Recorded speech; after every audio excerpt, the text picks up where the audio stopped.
Okay.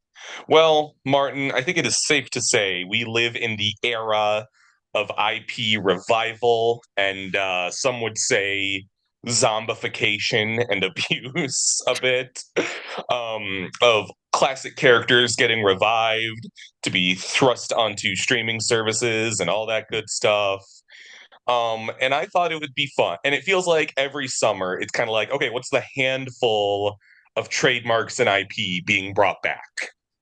So I thought it would be fun to gather the ones that have some kind of history in animation, whether largely put into the public eye or scrapped or only potential, and speculate how that would look, how it does look, what space it takes place in the cartoon discussion. And if, I imagine there'll be enough revived IPs where every year we could maybe do this like every May before summer movie season hits, and it'll be May 2037, and we'll be like, okay, well, we're seeing new films reviving Leave It to Beaver, Star Trek, Galaxy Quest.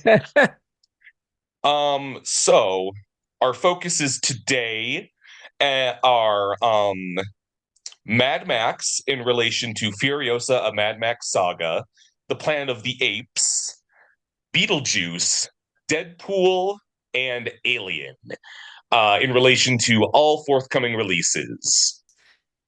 All right. Well, potentially by the time you're listening to this, we'll have the Kingdom of the Planet of the Apes.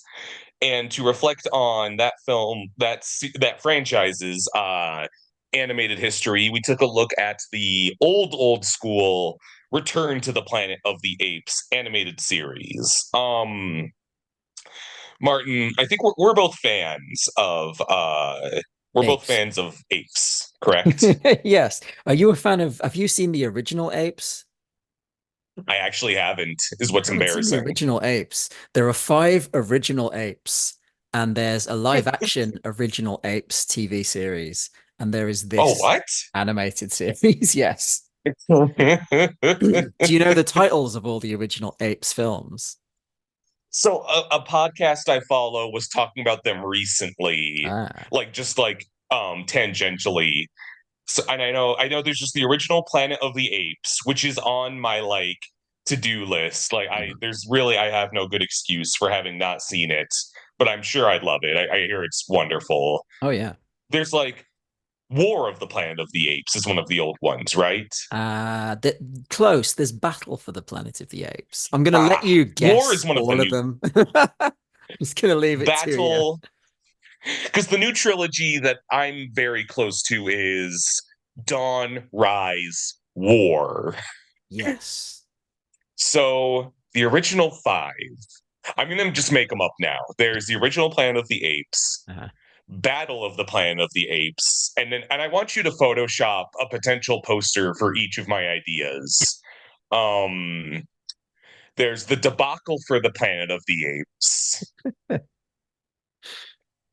Um, the invasion of the Planet of the Apes, Okay. and um, and Rodney Dangerfield visits the Planet of the Apes. No, the none of those were right. I was hoping maybe you'd get one of them. But there is Planet of the Apes, Beneath the Planet of the Apes, Escape Oh. from the Planet of the Apes, Conquest of the Planet of the Apes, Battle for the Planet of the Apes, and then the TV series was simply called Planet of the Apes. Alrighty then. And then this animated series we watched was Return to the Planet of the Apes. Yes, which does not appear to be in continuity with the films.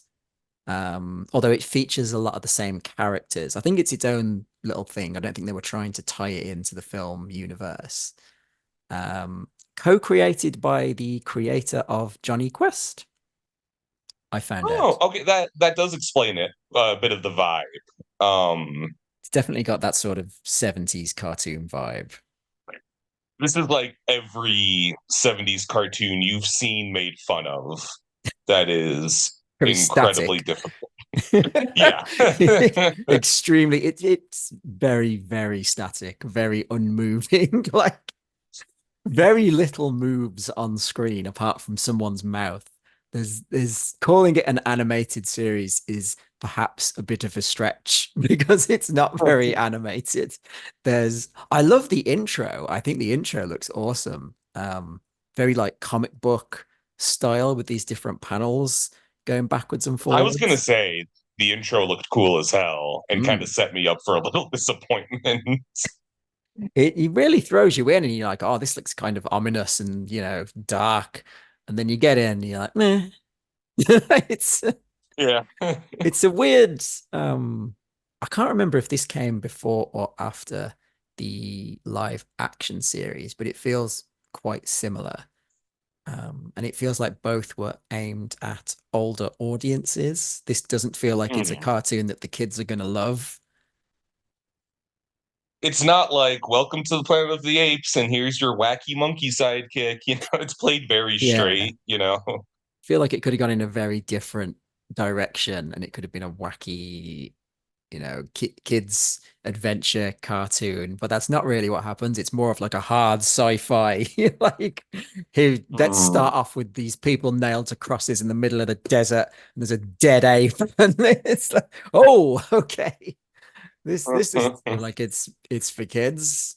But I guess Right. it is Planet of the Apes for kids. It's a bit more toned down and a bit Hmm. more it Um, feels like it's trying to be a bit educational.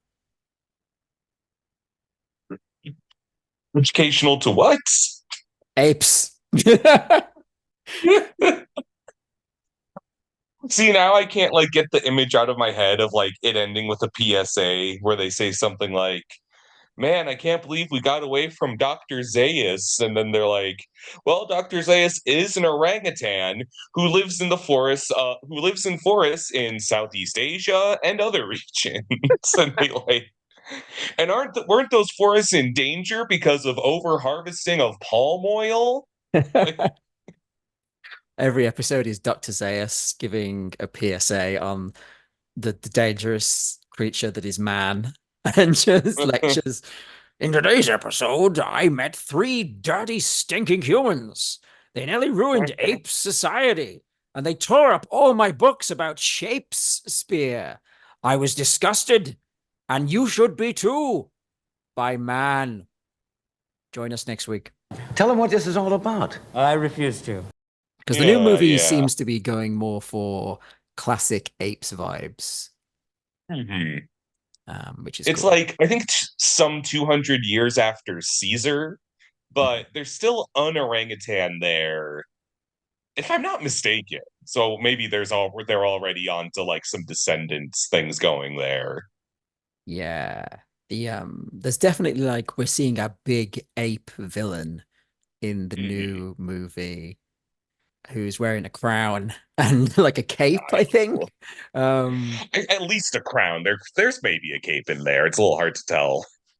yeah, he looks like it's very much in line with Dr. Zaius, and there's always like a gorilla general. It's General Hmm. Ursus in the first one, and then you get General Urko, who is in this. And there's a General Aldo as well. Like there's always a gorilla general who's really evil. And the new guy's not a gorilla, is he? He's just like he's a chimpanzee, but Yeah. he's I believe following he's that called mold. I believe he's called Proximus is his name, which is Which is kind a of cool cool. name for an ape. Yeah. Yeah. Kind of, I I'm guess very it's like Caesar, they're giving him like Roman vibes. mhm. um It's gonna be hard. I can never remember. Is it Dawn or Rise that comes first in the newer trilogy? It Does could it be go either, Dawn couldn't Rise? it? I I can think never remember. I like the second one a lot. That's the one I'm particularly fond of. I And that believe had Koba, Rise. who I think is a sensational villain. Oh It's yeah. gonna be hard to top him, but they're marketing Proximus a ton. And I think they have a lot of faith in him as like a new iconic bad guy. Yeah. Pleased to see that he's being played by Kevin Durand, who's a wonderful like He's rarely like leading man in stuff, but he's always a fantastic supporting character actor. So seeing him do some motion capture thing made me happy. What a wonderful day! Are we thankful for the words of Caesar? Do we bend our heads? Say his words! Say his words! What a wonderful day! If you're prepared, we will move on to the 2nd May release, which would be Furiosa, a Mad Max saga, which has the least history in animation, but is worth including because I do have the trivia that the story for Furiosa was originally planned to be told over the course of an anime series. Hmm. George Miller has had the story mapped out for about that long, and I do think he has a hard time finding uh funding, and he has a hard because his ideas are so out there. It's very rarely like, yeah, we'll let you make another Mad Max. Studios like Warner Brothers will hold him hostage and say you have to make us 2 Happy Feet films, and then we will fund your Tar Desert Fever dream. Is that how he um was roped into doing Babe Pig in the City? Is that that was another? You can do Beyond Thunderdome, but we need a Babe sequel from you.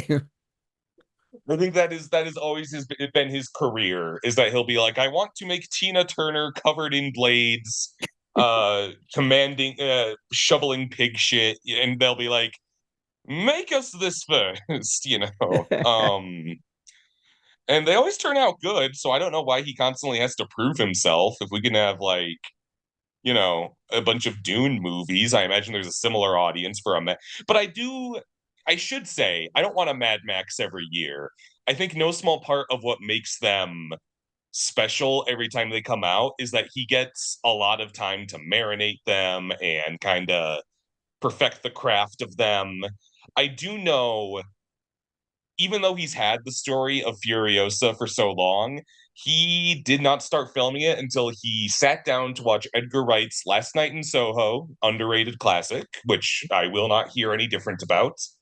And he saw Anya Taylor-Joy's performance and was like, "That's my Furiosa. I need to Ah. see her and offer her the role on the spot."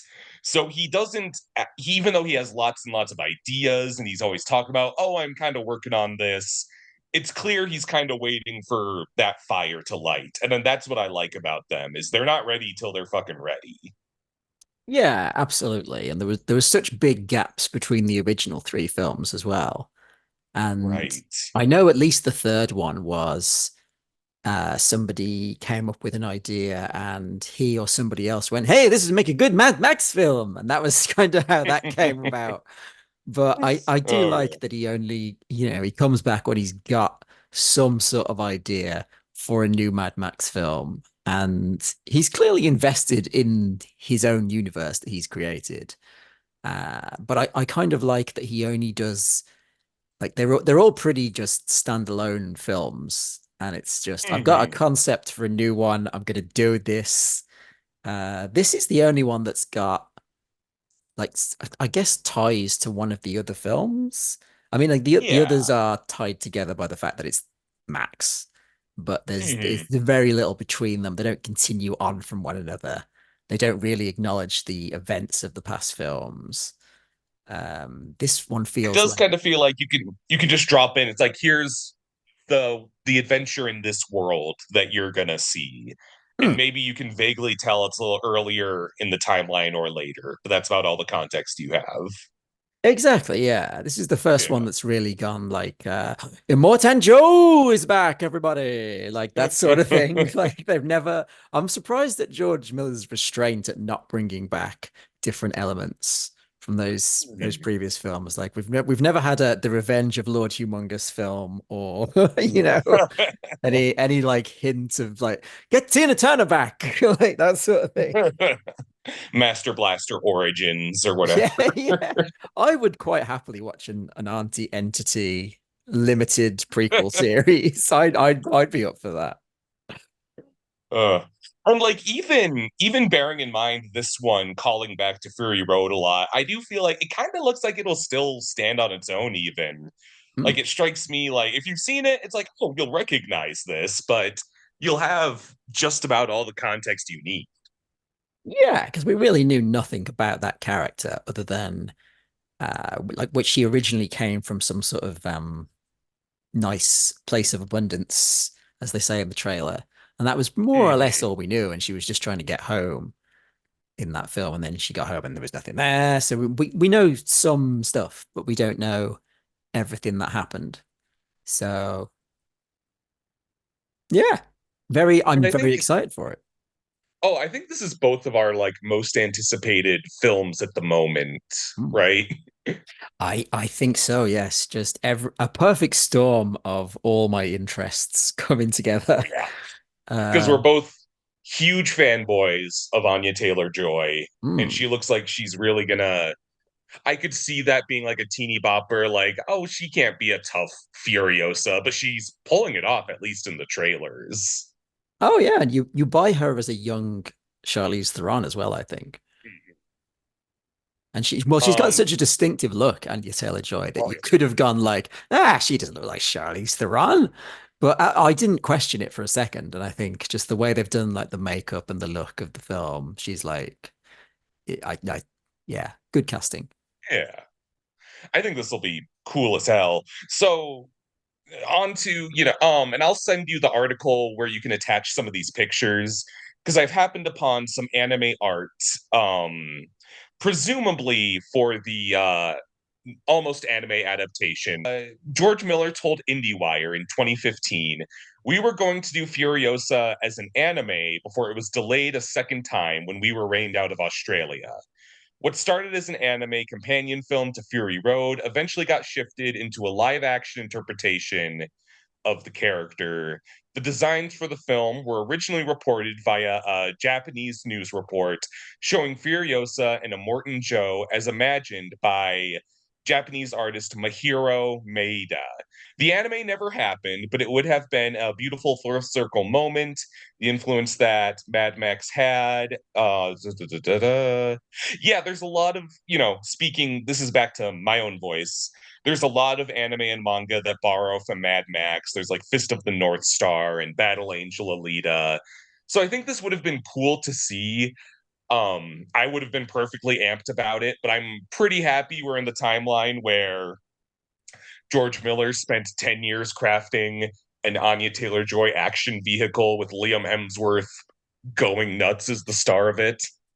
Yeah, looking like a fantastic addition to the pantheon of insane Mad Max villains. Just they're all so distinct and crazy every time we get a new one. I'm like they've never let me down. And Mhm. just that clip of him in the trailer going, "Lady and gentlemen," I was Hello, like, "Oh, man.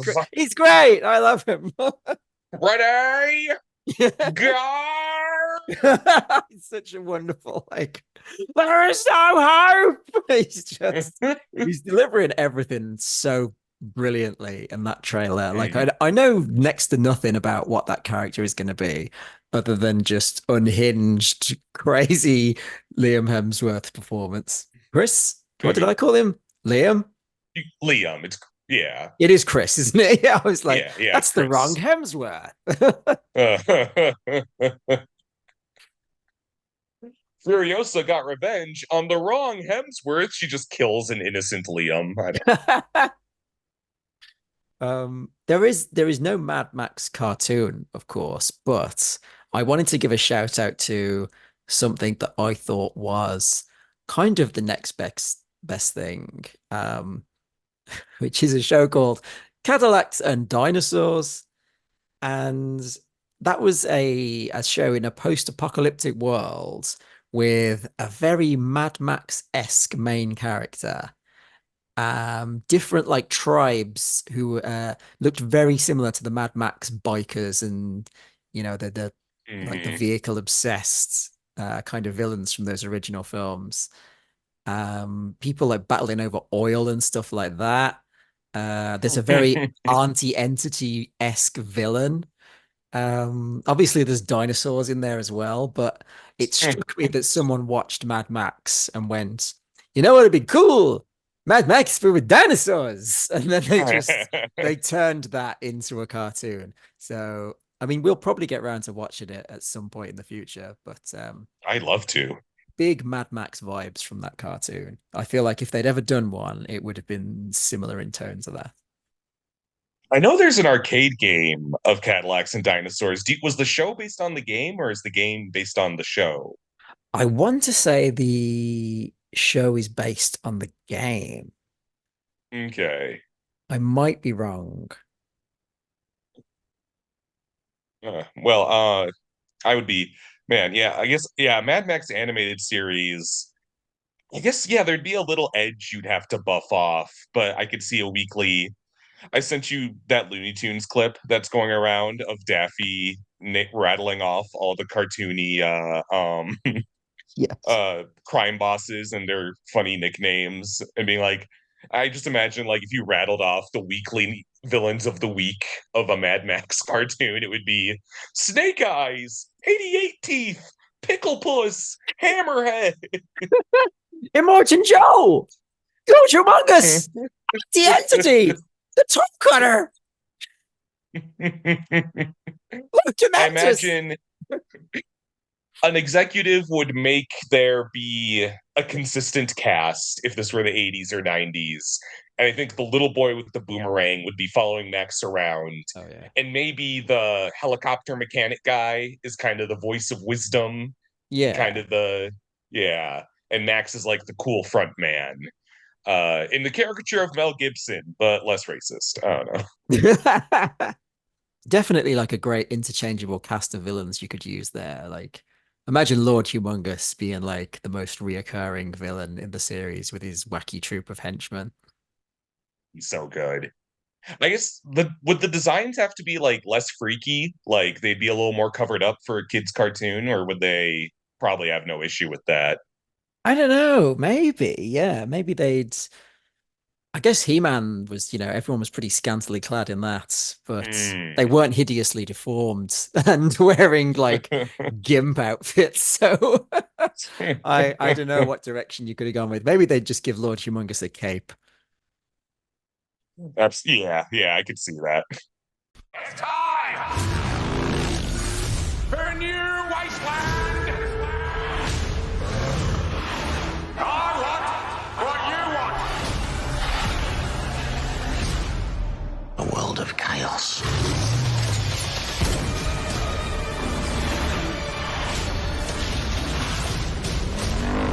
Remember me. That takes us to the July release, Mm. which is Deadpool and Wolverine, which is germane because we're in kind of an X-Men renaissance, X-Menaissance, if you will. And Damn, you beat me Deadpool, to it. yeah.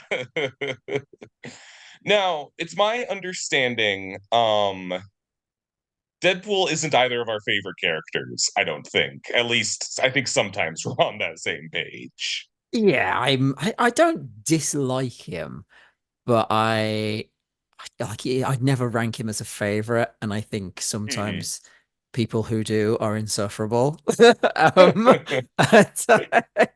that might get cut. But I think No, there's a people certain acknowledge type it of is well person. known. It is well known that there is nobody worse at a Comic Con than a Deadpool cosplayer who thinks everyone wants to be part of their improv act, you know? He's sometimes insufferable, but I don't dislike the character. And I've enjoyed the Deadpool films. I've not revisited them very much, but I very much enjoyed the second one, and I loved that the straight man dynamic that Cable brought to the film. I've been a little unfair to Deadpool at times, but on a good day, there's versions of him I really like. I think my all-time favorite interpretation of Deadpool was the Marvel versus Capcom one. Good music. Deadpool in that game is Nolan North, and I think that game is just so wacky and not meant to be canonical to anything that a character like Deadpool just works. when you his ultimate move is grabbing his own like grabbing the life bar and hitting you with it, which is like the perfect way to have a fourth wall breaker. Gosh, yeah. I'm weirdly optimistic for Deadpool and Wolverine. What's your temperature on that? Yeah, I think I kind of feel the same. Like I'm not perhaps I'm not as hyped for it as I should be because I'm a big X-Man, a big X-Men guy. Like it's one of my like I don't really read Marvel comics in excess, but I do follow X-Men and I follow Spider-Man, and those are the only two I've followed like over the years. So I'm excited whenever there's some sort of new X-Men product out there, but I've generally disliked many many of those films, and I'm always a bit cautiously optimistic for them because I'm like, it's never going to be what I want. But this Mhm. one I'm pretty excited for. It seems like there's so much in that film, like so many characters and people they've brought back. Um I enjoy this trend at the moment of just get all the old actors back and put them back in this universe and get them to reprise Mm. these characters. Who cares if they died?